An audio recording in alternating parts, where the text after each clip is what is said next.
So bows are absolutely phenomenal in Monster Hunter Wilds, and this is a weapon that I have chosen in my playthrough. So I'm going to take you through the top 3 best beginner build bows so that you can know exactly which ones to use and what to use your upgrade materials for. All 3 of these bows are going to be fantastic for you early game, so let's go ahead and jump into it. But the first thing I want to talk about really quick is what actually makes the weapon good. There are a ton of different bows you can choose from, and what if you choose the wrong one, or how would you even know if you're choosing the wrong one? So first and foremost, you want to look at the affinity of the bow. This is going to be the crit chance of that particular weapon, and also you want to look at the overall damage. And the third thing that I end up looking for is also if it has an elemental damage. Bows have the ability to pump out a ton of elemental damage very, very fast, and you can find a bow for pretty much any situation you find yourself in. But let's go back to what are the 3 best bows you can get for the early game. The first bow that I would say deserves a position on this list is going to be the Quematrice Arco 1. This is going to be in the Quematrice tree, and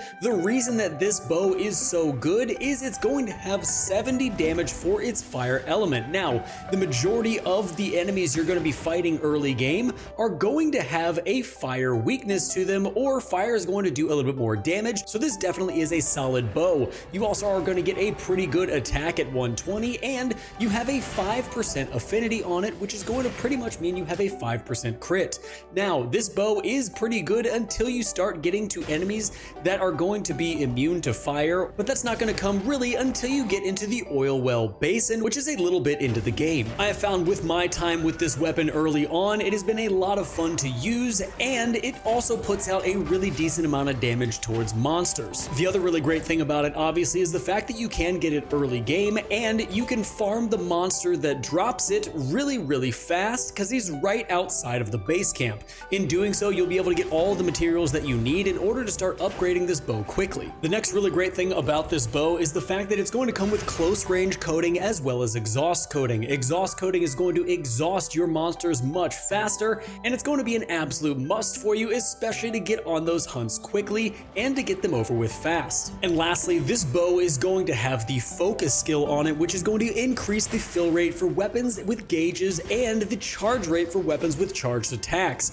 Bows have quite a few of these, so this is definitely something that you want to stack into your build once you get it going. Now for our second bow, we're going to be looking at the Dosha Fearbringer in the Dashagama tree, and I've probably butchered that name and I apologize a ton, but this bow is phenomenal. It's going to have Stamina Thief on it, which is going to increase certain attacks' ability to exhaust monsters, which is incredibly important for getting these fights over quickly so you can get back to another hunt. You are going to have minus 5% affinity, so you're not going to have any critical strike with this weapon, but the high quality damage is going to be really, really nice. On top of having Stamina Thief, you are also going to have exhaust coating, which once again is going to exhaust your monsters even faster, and you are going to have power coating as well, which is actually going to increase the attack power of your bow, making you do more damage, which obviously early game is really, really great. And I find that the physical damage as well as the defense this weapon gives you is going to be very, very beneficial early on. Now, once you get into the Oil Basin, there is a bow that is going to help you out a ton, as a lot of monsters here are going to be very resistant to fire damage and will be very weak to water damage. And the third bow that is going to be here on our list for best bows early on in the game is going to come from the Uthduna tree. This is going to be the Uthkavilik 1, and it is going to have 100 water element damage. Now, you aren't going to have very good affinity on this bow at all, but your attack overall is really, really great at 192.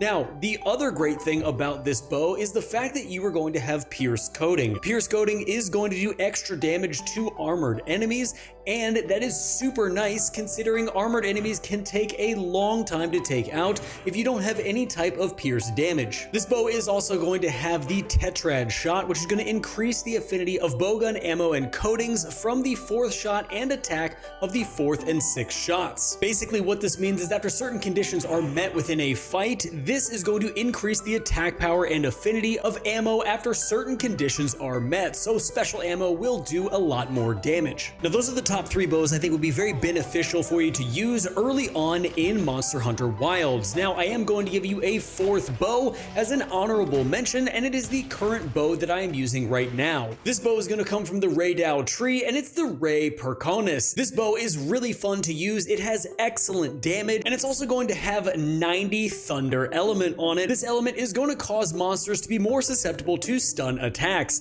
I also find that it is really good against almost every single early game monster for outputting great damage. Now, when it comes to the coatings of this weapon, we have the best of all the worlds that I've mentioned so far, which is you're going to get Pierce coating, which is great against armored enemies like I've said, and we're also going to get Blast coating. This bow is going to come with 2 skills on it. The first one is going to be Focus, as we've discussed in this video already, and the next one is going to be the Special Ammo Boost. The Special Ammo Boost is going to give power to some of your combos like the Dragon Piercer and 1000 Dragons, as well as your Tracer. Now, the upgrade materials for this bow can be a little bit harder to come by, as the monster that it comes from takes a while to take down, but you are definitely not going to regret gathering any of these bows and upgrading them as you play through the early game in Monster Hunter Wilds. But with that being said, guys, thank you a ton for watching through the video. Make sure to subscribe and hit the bell notification on your way out for more Monster Hunter Wilds content. And until next time,